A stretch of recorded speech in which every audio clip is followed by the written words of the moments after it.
пройдя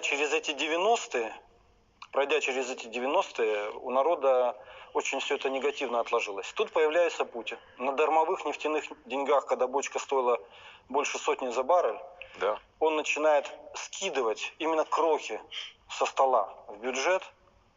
И все думают, что вот он, великий вождь, который наконец-то... Спаситель. Да, наконец-то спаситель. Дальше он начинает потихонечку закручивать гайки. Дальше, ну что мы видим? Да, вторая чеченская, рязанский сахар, Беслан, естественно, инспирированный им же, Нордост, инспирированный им на 200%. Конечно. Прекрасно мы помним, как были после усыпления газом расстреляны все террористы и концы в воду.